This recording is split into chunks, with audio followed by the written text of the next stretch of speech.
Then, All right. I see you've been doing a lot of cooking on. I have. It's my piece. Mama taught you how to cook. No. Mama didn't She teach. hates cooking. Mama taught me how to eat. Okay. She loves to come over and eat. So you've been YouTubing. I have some YouTubing and then, like some family recipes and then just kind of evolve. Yeah. Like you, like tasting different things and it's like, man, I want to make that. I feel you. Well, welcome to the show. Everybody, this is another episode of the 3811 First Show. And we have another special guest today. She's actually a doctor, Dr. Catherine Cushinberry. Welcome to the show. That's right, you got to clap for yourself. You got to clap for yourself. Ain't nobody else. What's up? How you doing? I'm good. How are you? I'm doing good. You know, this show here, I couldn't just have all men on the show. Please don't. I had to have some beautiful, influential women on the show. I'll take all of that. So you are the first doctor on the show. Thank you. Glad to be here. And 3811 First Show, that's the zip code I stayed in Memphis majority Yes. of my time here in Memphis. So before we get started, I'd like the guests to let everybody know where they from. Because you don't know where you're from, you don't know where you're going. So let everybody know where you were born and raised. But I'm so grateful to be able to share that I'm totally and so proudly representing 38107. Okay. Smoky City, So that's North Memphis, okay. Born and raised. Okay, what street? Decatur. Right off Decatur. Oh, you in the hood. Bonafide. You made it out. Woo! I still am a part. It's all still a part of me, so I'm still in. Oh, you made it out. Ain't God good? Good. We All the still time. here. We still here. That's good. Okay, what elementary school did you go to? So I went to a few elementary schools. Gordon, which was right across the street from me, then Brookmead, and then ultimately Grandwood Elementary. Grandwood? Grandwood. Okay. Mm-hmm. What about high school? Middle Snowden and high was Overton. Okay, that's where you graduated from? Yes, class of 92. We changed the mascot from the Rebels to the Wolverines. So Okay. represent Okay, class dig 92. that. Okay, so what you do after high school then? Yeah, so after I left high school, I went on to Murray State University to get my bachelor's. So Where's Murray? Racers, Murray, Kentucky. Murray, About Kentucky. 3 hours from That's predominantly Caucasian. That's what it sounds like right there. So you got up out of North Memphis. I did, and I want to tell you one of the things that really caught my attention about Murray was that it was so peaceful. Like, Okay. It was just quiet and peaceful, and I felt like I could learn in peace. And Back in 92, it was peaceful. 92. Okay. Still peaceful. You said I'm finna get up out of North Memphis. I'm gone. You left Mama. My heart is there, but I gotta go ahead and see something else right now. You left Memphis. I did. You left North Memphis. You left Mama in North Memphis. I did. I left Mom in North Memphis, but she was in good hands. Like, my family was in the area and still is, so she was in good hands. That's messed up when you say I got to get out of Memphis. I'm going to Murray, Kentucky. Anywhere besides Smoky City. I'm going. Okay, I feel you. Down for a little Okay, bit. so did you get a scholarship? I had just a small scholarship, but a lot of them were loans, just trying to do whatever I needed to do to get the education like my mom really wanted for me and I wanted for myself. So it was like by any means necessary. Okay, I feel you. So was Mom a graduate also? She was. She graduated from Northside High School and then went to what was Memphis State University, got her bachelor's and master's. And one of the greatest things I ever remember was sitting in like a lecture hall with her with my big fat pencil, trying to scribble because Right. I saw her scribbling. Right. So it made me aspirational and made me want to go to college. And what's the name of that hall again? Which Electric Hall? What's electric? You said she was sitting at what hall? Oh, a lecture hall. A lecture hall. That's a hall in Memphis State, right? Am I right? In any university, so a big lecture hall where you have. Oh, you said lecture hall. Mhm. Okay, Yeah, at so Memphis big State. old lecture hall. Yep. Okay, good. So that inspired you. You It like, I gotta did. be like Mama. It did, and she I grew up very competitive. My mother would play Uno with me and slam them down on my face Oh, like yeah. at 4. Oh, for real? Yeah, it was I like, your got- face, kid. So when I saw that she had a degree and understood what it was, I was like, I'm getting me one of those. And Okay. then she got her master's. I was like, I'm gonna give me one of those. And then I got my PhD. So See, she just took it a step. She's so competitive. I You know want what? I won the chicken dinner. Yeah. All right. So where was Daddy growing up? Where was Pop? Dad was a truck driver, and my parents separated when I was 2. So he was a Rolling Stone. Yeah, I was just finna say that. Papa was a road. The truck drivers. Yeah, they got kids everywhere. It's Mark and You got brothers and sisters. You probably got a sister in Murray, Kentucky. That's what you. Yeah, but he's a good guy. He's a musician. And I think did the best he could knowing what he knew. But I was left in beautiful hands. My mom did a fantastic Okay, job. so Daddy was still there. You still had a chance to call Daddy? Periodically. He wasn't that close, but I think there's a measure of grace that I understood even young, and now older, a measure of grace. Just understanding that when people have kids, it doesn't make them automatically parents. No, it does not. You know? I give some grace. So I give my father grace, and it, particularly because my mother was just so phenomenal. So I was blessed. You okay then? Mm-hmm. Okay, he did the best he could.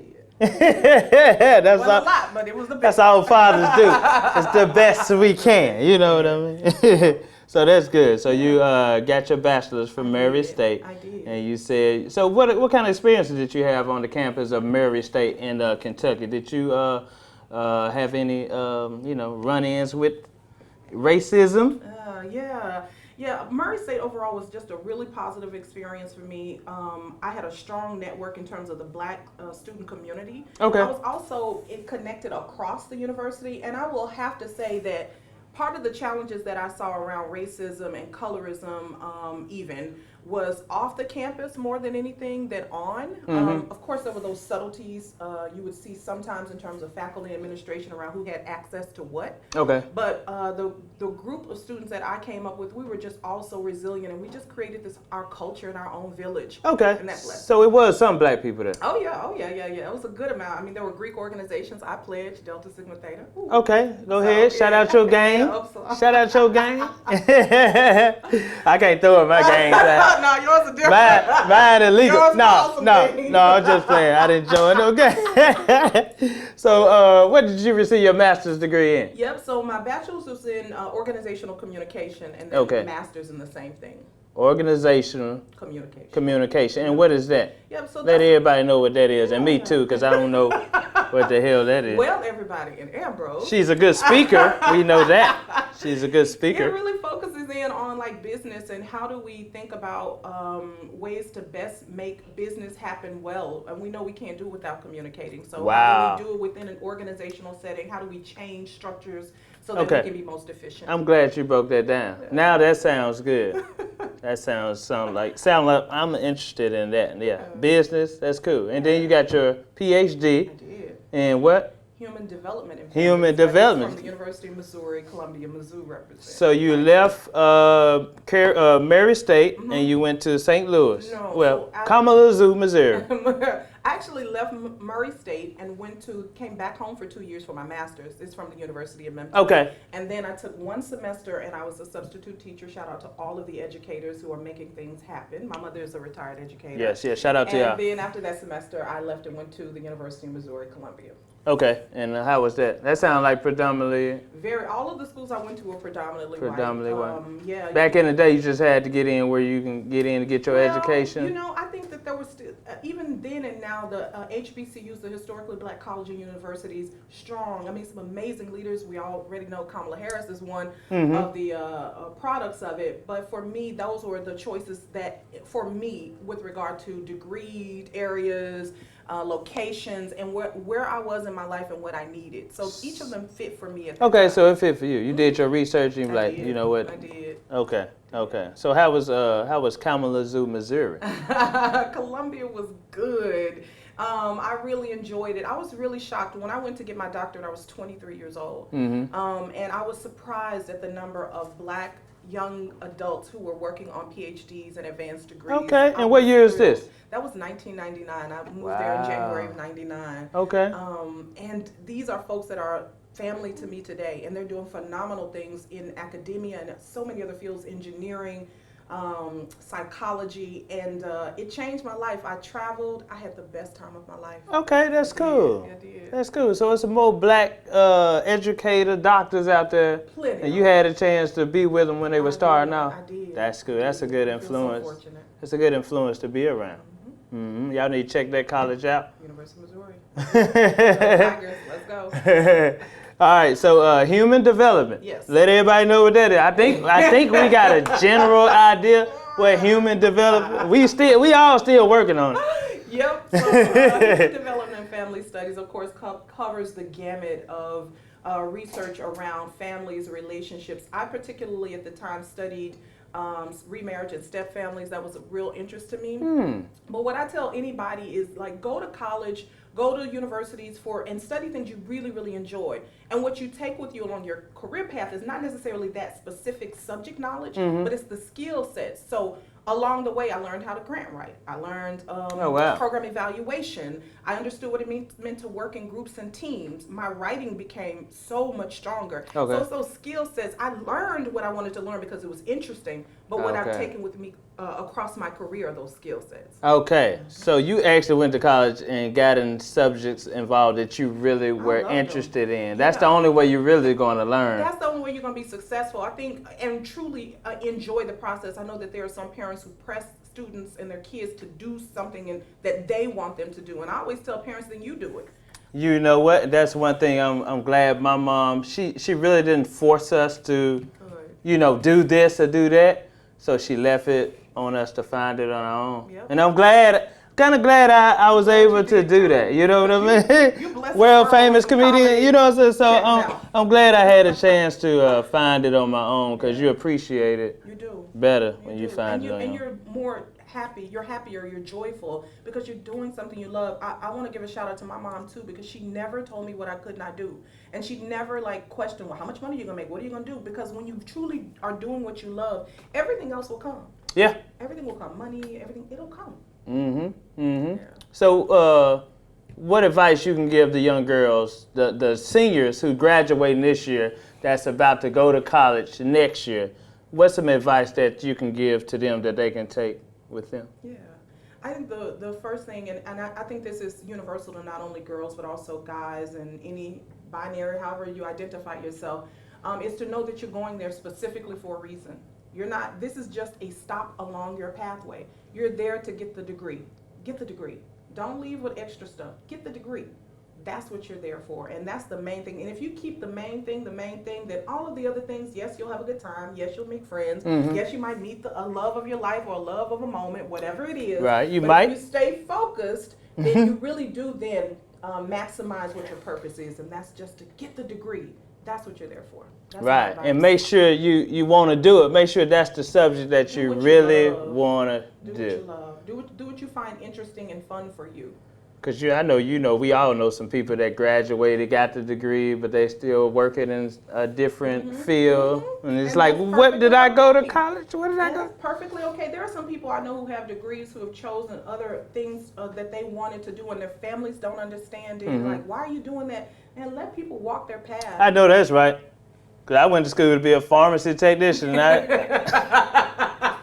So I know what it is like to be going to school for something you're really not interested in. Just going, just to be. But you know what? It manifested in my life later on. I learned a lot about medication, so I don't like taking medication, so I got more into my natural herbs and stuff like that. So yeah, it's good.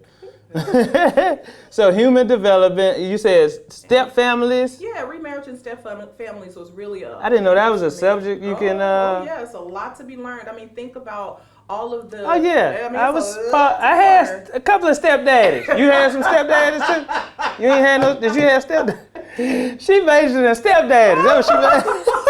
That's exactly what I mean. No stepdaddies. You ain't had no stepdaddies? You know what? Somebody else I interviewed said he never saw his mom with another man after his mom and dad separated. I was like, wow. I have one memory. My mother will strangle me when she sees it, and that's all right. Yeah, that's all right, Mama. It's gonna be done now. That's all right. But there was this one man. They were actually sitting in the front room, and my mother told me a story about how when I came in, I looked at him and she was introducing, like they were in the front room just having conversation, and I was like, nobody sleeps in the bed with my mama but me. First of all, nobody asked me that. Wow. Nobody asked me to say anything, but I guess at that time I wanted to be clear. Your mama looking at you like, girl, please.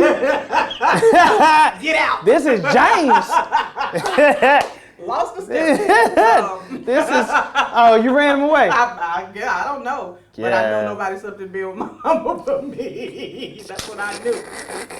Yeah, but my mother did a great job, I think, of, and parents have to find the balance of like having their own lives and their children. That's cool. But my mom's choice was to just let it be us, and it was a beautiful life. I learned a lot. Even though I had a couple of stepdads, that's all right. That's cool. That's cool.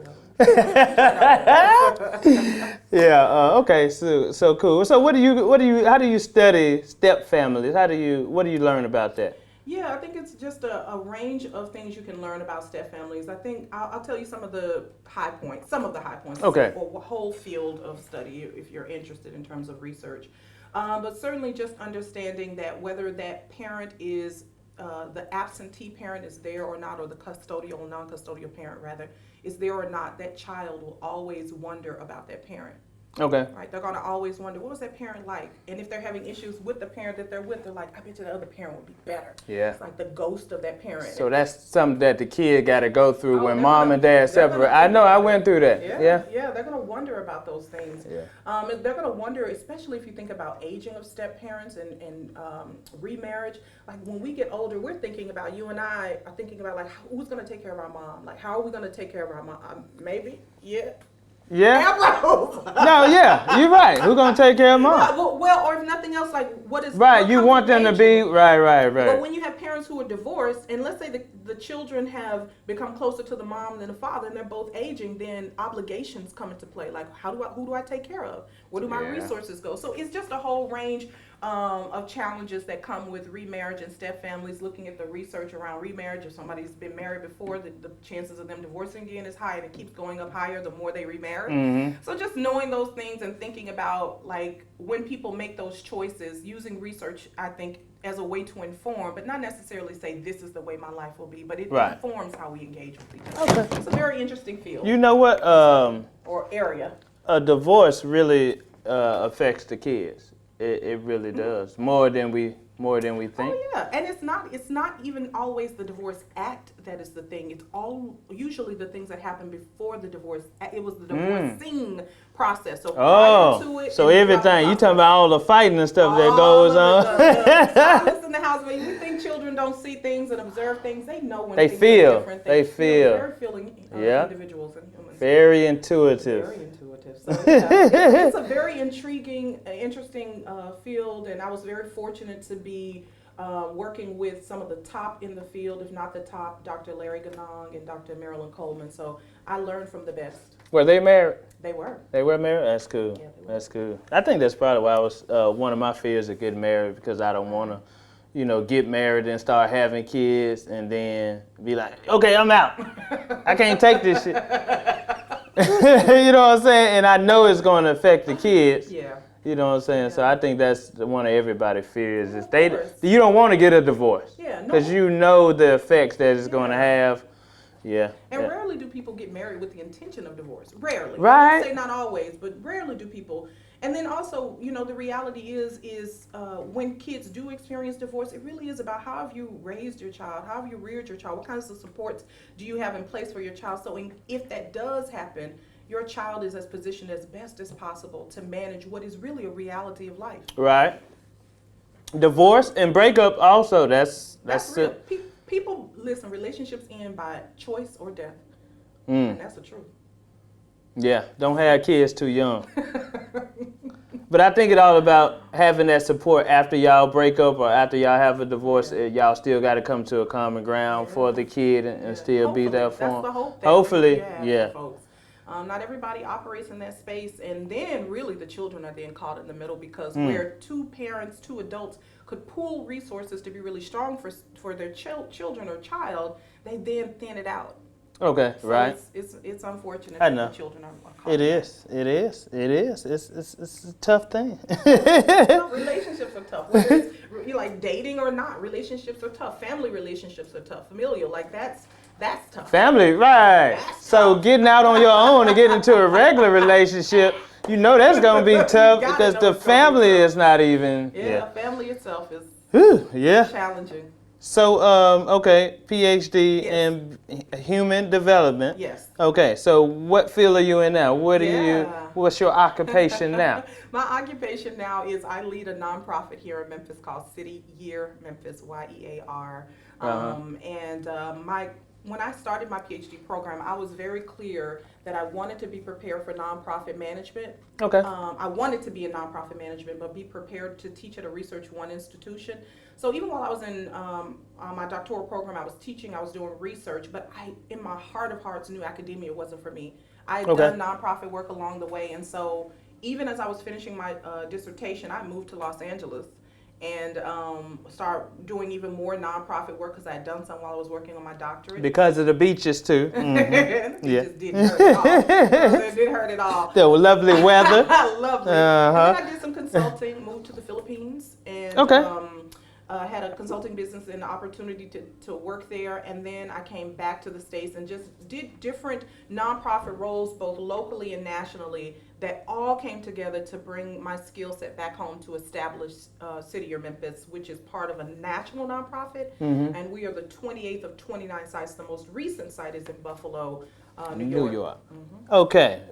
Hold on. Rewind. Philippines. How long were you in Philippines? Almost a year. Almost a year? How was that? It was absolutely wonderful. It was the first opportunity that I had in depth to work with a global community. I still have friends who are Filipino, from Singapore, Belgium, from all across the world. And interestingly enough, where I was working was called International Academy of Film and Television. Okay. So I was helping to do a reorganization of it. And how it all came together was that, like, if we could rewind, my mother was in theater. And as a kid, she had me do theater. In college, I did theater. And then had stayed connected.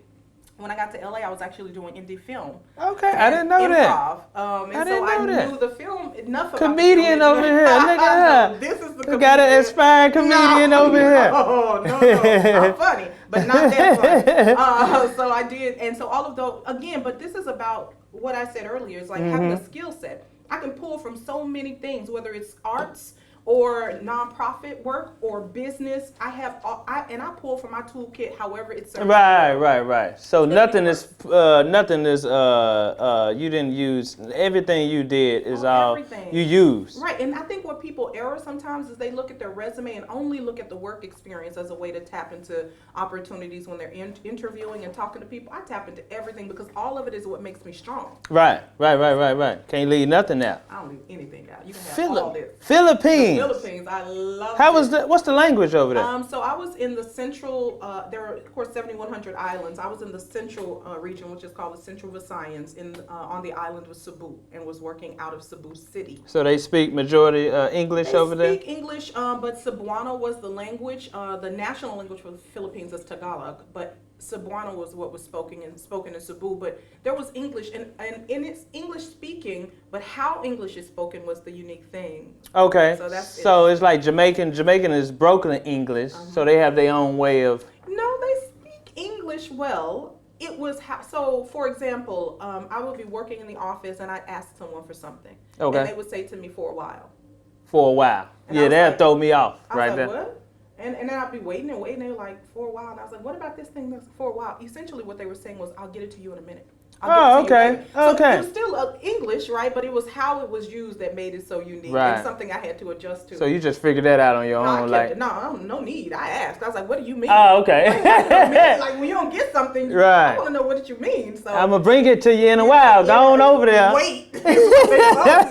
Essentially, wait. Be patient. And then I was like, I understood then to say, I need it now. Okay. Yeah. Okay. Yes. Jamaican. I got some Jamaican friends. Wagwan mean what's going on. What's going on? You know that? Yeah. Well, you know that? I love Jamaica. Jamaicans, a lot of good friends. So Philippines. Okay. So you stayed over there for a year and you were working. Yep. I was working and living, and it was just such a wonderful experience. I got a chance to eat so many different foods, and I am a foodie. I think you and I. I love food too. I eat some Philippine food. Oh man, but because also there were other cultures that were represented there, I got a chance to taste so many different things. Like I tried ostrich and jellyfish, and it was a little bit. I wouldn't eat none of that right there, but I'm allergic to shellfish, so I couldn't eat none of that. What else you eat exciting? I think those were the most exciting things. Was the ostrich was the most exciting for me. Ostrich. But and then of course and this is not this is not like unique to the Philippines, but to go past like stores and see the whole pig on the spit, Yeah. that was great to see, and you could just ask for what part you want. What part of the pig you want? Yeah. Oh, wow. Yeah, I was, I'm from North Memphis. I want all of it. Yeah. I want to taste all the pig. Let me taste the nose. That nose do look good, though. I do have some boundaries, just Okay. some things I don't love. But yeah, I'm adventurous, and it gave me an opportunity to visit some of the islands there as well. So beautiful. And the people that I met there, the Filipinos and those from either other countries, I just learned so much.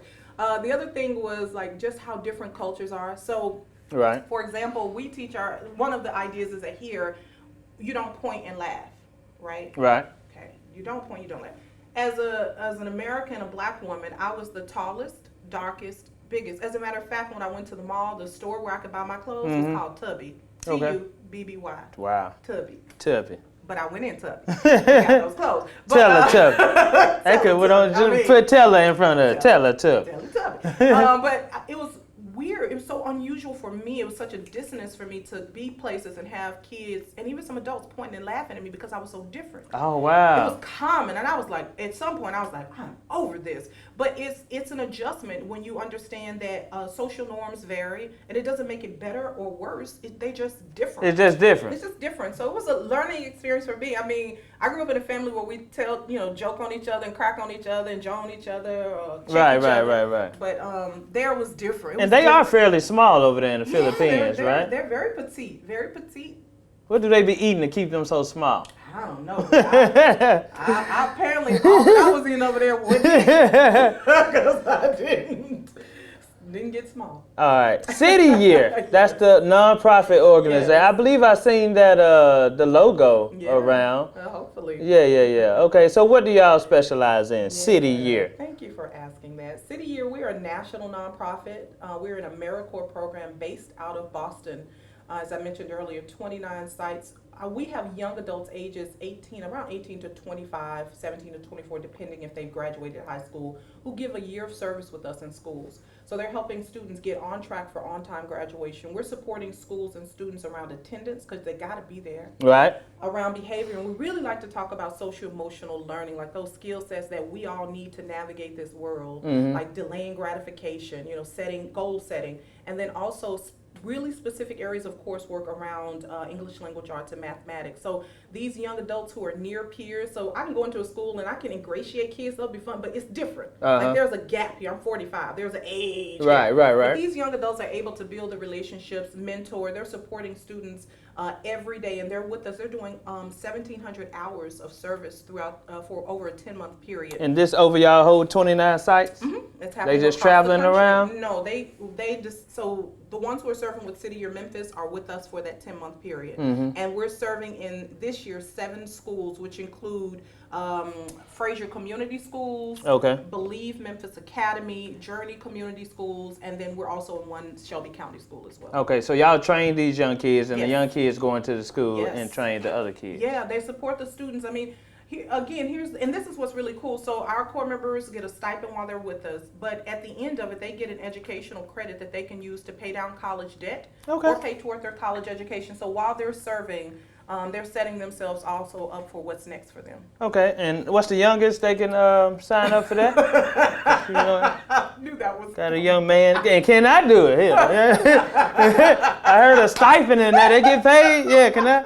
It's not like and now it's even more complex, right? Because they're doing it online. Virtually. She said, "This ain't no damn temporary service now. Can't anybody get in?" But we certainly would love for people to young adults to apply. We talk about our young adults serving with us as a gap year. So some of them will do it right after high school. So before they go into college, if they need just a little more time. Some will take a break from college because they just need a minute, and they'll take that gap. And that's okay to take a break sometimes. Absolutely, and there are some who will take a gap after graduating college, and the majority of our AmeriCorps members have college degrees. But we're looking for young adults who are mature, ready to learn and grow, and really understand how important they are to the students in this community and how important they can be. And that's after they graduate, they can. Yes. And how do they apply? How do the young adults 18? How do they apply? Oh, easy to do. Just go to cityyear.org. and they'll see there where they can apply. And then as soon as they apply, we have recruiters across the country who will reach out to them and start that application process. And we're recruiting now even for the next year. And they can start traveling, getting paid. Yes, if they are not from Memphis, they would then relocate to Memphis to do that year of service with us. Here in Memphis Here in first. Memphis. Okay. And then it's a 1-year commitment, but an option to serve a second year. So we have a core member who served with us, an AmeriCorps member who served with us last year, and this year she's serving in Los Angeles. Okay. So she chose to serve a second year at another city or side. We of course love to retain our core members here in Memphis, but we also recognize our young adults need to see the world as well. Oh wow, I didn't know that. That's some good information for the young kids of the city of Memphis, Tennessee. We want more and more Memphians to apply because I think there is something really powerful about serving where you live, where you've been. We have core members who have navigated from serving with us into teaching. So one example, I'm sharing his name, Jonathan Higginbottom. Jonathan went to Westside Middle School, graduated college, came to serve with City Year, Memphis. He served in Westside as an AmeriCorps member and is now, and Westside Middle is in Fraser, is a part of the Fraser Community Schools network of schools, and he is now a teacher in MLK High, which is also here in Fraser Community Schools. Okay. And it's the neighborhood where he grew up. So it's like it's connected in a whole different way. Oh wow, that's good. So that's what City Year does. That's what we do, and we love doing it. We're grateful to do it. We have staff members who are supporting our AmeriCorps members, so they aren't out there on their own, who are supporting them. We're grateful that we have funders and supporters in Memphis helping to make sure funding happens. We're grateful to AmeriCorps. As an AmeriCorps program, we get funding from the federal government in that way. And we're just fortunate to be able to do this work here in Memphis. Okay, who started City Year?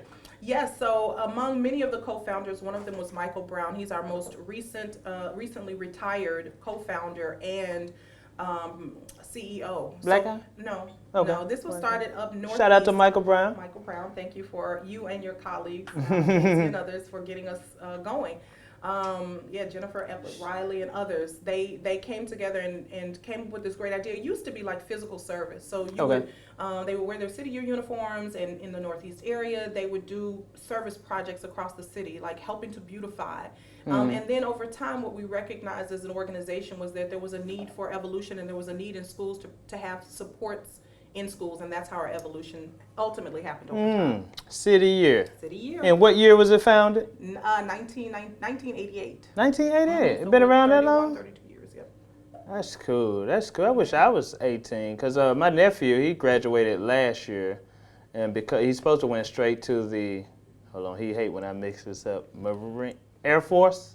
Marines, one of them. Okay. Okay, and just now, right. So because of COVID, yeah, he can't leave till December, so he decided to get a job until then. Yeah, no, so that he's makes still sense. good. That makes Right. A gap employment. Okay, so you've been working with the city schools here in Memphis, Tennessee? Yeah. I've been working with a variety of. We're agnostic. We do specifically work with public schools. Okay. So we've been working with traditional and charter schools, mainly charters. But so grateful for the partners that we have here, as I mentioned them earlier, just really thinking about how we work in a coordinated way. The other thing that we're doing that I love is we're working with Whole Child Strategies, and it is an entity that was created to really think about how do we bring services to really immerse and support a community, and the work is honed in, interestingly enough, on the neighborhood where I was born and raised. So Smoky City and Klondike. 38107. Yeah, represent. But we're working in partnership with other organizations like Family Safety Center, the schools, and so many others to really coordinate our efforts to make sure we're thinking about what students need, not only in school, but out of school, and what families need. Okay. So this is a really great experience that we're having as an organization, because it's not just about any one entity to carry everything. We all have to work together. Do y'all work with just particularly black students or just all? We work with students who need extra support. So those students are identified usually based on data that the schools have. We're working with students who need that extra push. Our goal is to make sure that students who are right on the borderline in terms of like C, D, that we can keep them at C and below, and those students who may be DF, that we bring them down. Right. So we're working with those students that are right on the cusp and need that extra support. Okay. So is that majority our kids, our black kids? Well, when you think about the demographics here in Memphis, the population there's no other way that it couldn't be anything other than our kids. Because I have been in some of these schools, so I got a couple of questions to ask you about the educational curriculum here in Memphis, Tennessee, in the Shelby County. Do my best. So you won't get in trouble. Okay, in your opinion, is the school system? How is the school system in Memphis, Tennessee, catered to us, to our black kids? Is the curriculum different from the Caucasian kids than it is from the black kids that's in the public schools? Yeah, so I would say this, that I think when you're looking at public schools versus private schools, you will find a difference. But in terms of public schools, how the curriculum is implemented, it should be uniformed across all of the students. The challenge we face, I think, is when we start looking at disciplinary actions, are our kids being disciplined at a higher rate? Are our students being seen and perceived as being as capable and as competent as other students? I think that's, and that gets into the biases of either how educators may look at them, how administration may look at them, and even how policies are set up. So I think that for every entity, we're always having to, even us as an organization, always thinking about what kinds of systems are in place that are being that are repressive, that are not equity-based. I think there are challenges across certainly the system that can certainly be improved. So you're saying that we are, like, when our kids act up in school, we too harsh on them? I'm saying in some ways, yes, and I think especially African-American boys. So when you don't understand culture, and you don't understand that children are bringing to the classroom, to the space, something other than their own temperament. They're bringing their home environments. You don't know how much sleep they've gotten. You don't know sometimes, like for us, we check in. Right, in Memphis, we check. We check. Hamilton High School, we check. That's our thing. Like, that's what we do. And if you don't have a sense of cultural competence to know that's part of like relationship building, some of it is some of it is being a little harsh, but it's relationship building. So the more you understand students and you understand the culture and you understand who we are as Memphians, we're gonna say man. We're probably not gonna say ma'am, and you might get a man. But whatever it is, if you understand that, then you're more thoughtful about what is discipline worthy. So what she's saying, y'all, is we need more black teachers in the school to educate the black students. Facts on facts. And that's what you see how I interpret that right there?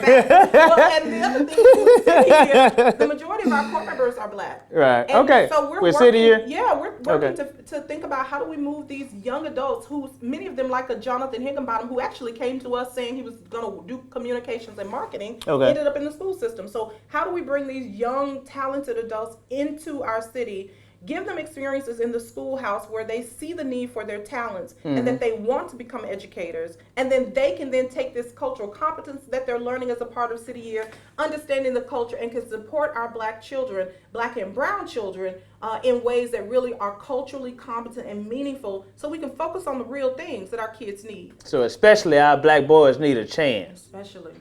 They don't need to be kicked out of school for the first disciplinary action. No. We need to be thinking about how to redirect that energy, if instead of thinking about, well, you're suspended, you're this, like, what are other ways that we can think about tapping into the brilliance of our children? All right, so that's good. I'm glad I asked that question. That was a good question. Very good question. Okay, so with the COVID-19 happening, some kids gonna be going to school, some kids gonna be doing school learning from home. What don't make no sense to me is I love how you sit back on there. Go ahead. The kids that's going to school are still going to be interacting with the kids that are at home doing their work too. They friends and they still go. So it really don't make no sense. I think if you're comfortable with it, send your kid to school. If not, let them learn at home. But I think they're still going to be mingling with each other. So it really still don't even matter. It don't. It's the prerogative of the parent. So how you think that's going to affect the education with our kids especially? Do you think it's going to be better since they are learning from home? Or do you think the parents going to have to step up and do a better job? So I think that, just to even your last statement, I think we mentioned this earlier, that I think parents do the best they can knowing what they know, wherever they are. And I think that there are some parents who are going to be highly equipped to support their students, their children in their virtual learning space. Some of them are at-home parents, some of them are, and it's challenging even for the ones who are working to try to navigate, like, keeping their full-time job and supporting their students. But I do think in this virtual space, as much as I think educators have done the administrators have done their best to make sure that students have the laptops, they have the access to Wi-Fi, it's still something. So, I mean, the nature of children is social, right? To your point, like we want to, even as adults, we crave this kind of thing, like being engaged. And I think it is going to be challenging. When I had a friend who told me they had gone to, actually one of my colleagues had gone to an event with their child, and she had on her mask, and she saw other little kids at a distance, and they were like, it was like magnets. They really wanted to be near each other. So I think that there is a nature to kids that is social, and I think that parents and families have to figure out how to give them that social time in the safest way possible. But the challenge nonetheless will exist around parents, how much they know, how much access they have, what does their time look like. I mean, some parents will not be able to work from home. And their kids are so small that they can't stay home alone. And some of them don't have the resources and family support. So, but it's a catch-22 because COVID is real. Like at the end of the day, it's a real thing. So it's a challenge, and I think that school leaders are doing the best they can. And I've been really proud of how creative some of our school partners have been around thinking about ways to support students. And there isn't a perfect answer. There isn't a perfect answer. I think parents are just responsible to do the best they can and to utilize the community resources the best they can. So we're going to have to adjust. That's what she's saying. I love this semester. Can you go? I'll be your translator. Listen, that will save people from having to listen to me for 10 minutes, right? If I could whisper in your ear for 10 minutes. I'll say it in layman terms. we just got to adjust as parents. That's what the hell we got to do. I'll have you do a caption for me while I'm talking, just be like, adjust. Okay, that's cool. Yeah, it's gonna be a challenge for it's gonna be a challenge for all of us. But my son, he's going to the 10th, so he only got a couple more years. So we gonna do what we can to get him on up out of there, and do what we can. So okay, shout out your social media info. Let everybody know where they can find you at. Yes, so please, if you're looking to find out more about City of Memphis, whether it is to learn more about what it means to serve as a young adult, or you have a child or niece or nephew who might be interested, check us out at cityyear.org. So cityyear.org. And if you want to learn more about City Year Memphis, check us out. Follow us on Twitter, Instagram at City Year Memphis. And then you're welcome to follow me on Twitter at Dr. Cush. Dr. Cush. Y'all make sure y'all put that doctor in there. I earned it now. From 38107. That's good. That's good. So before we get out of here, hold on, I got one more question. So what's I know like some subjects in school that we took I didn't even use as I got old, like chemistry. I could have been a study hall somewhere. So what are a couple of subjects that we parents really need to focus on that our kids going to? Is that math, English? I know. Yeah. I think those are the core, because here's the thing, all of reading, all essential, because those are the foundations for everything else. And even with chemistry, I felt the same way you did. I was like, chemistry, but now I'm interested at 45. I'm interested in baking. And baking is nothing but. Okay. Chemistry. Okay. I never thought about it. Okay. I'm a chemist then. You know what I'm saying? I mean, even the savory foods that I make, I think about like what works well, what will change the.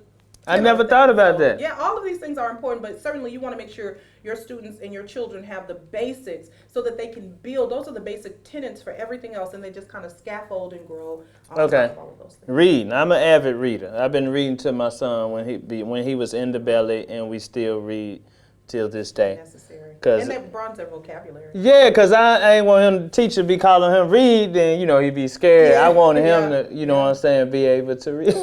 That's important.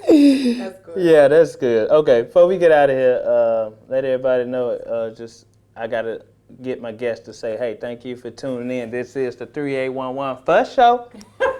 You know what I'm saying? You got to put that Memphis twang on it. I will. You know what I'm saying? Hey, hold on. This is my comedy special. Y'all make sure y'all get my comedy special on a 1 gigabyte USB drive, comedianambrose.com. And y'all make sure y'all take care of yourself. Boost your immune system. I will have some more of these in stock this week. Me and my son, we're going to packaged it up today.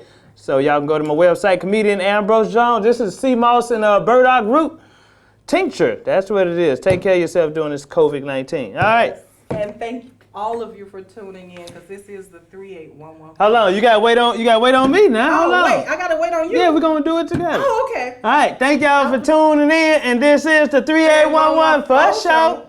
Hold on, you gotta add a Memphis. You said folk show. You gotta add Memphis. Fuss Show. You know how we do it. Fuss I Show. think that's the Chicago and you coming out. Okay, maybe with a little South Memphis. Thank y'all. Shout out to my guest, Dr. Cushinberry, for coming through. Thank you for tuning in. This is the 3811 Fuss Show. Fuss Show. Okay. Can I do it? Good. No, you ain't do it with me. I don't know what. Thank y'all for tuning in. This is the 3811 Fuss Show. Okay, that's Thanks for cool. having me, Ambrose. That's cool. Great interview. Thank you. Oh, we love that information. Gonna put that out soon as possible right there. That's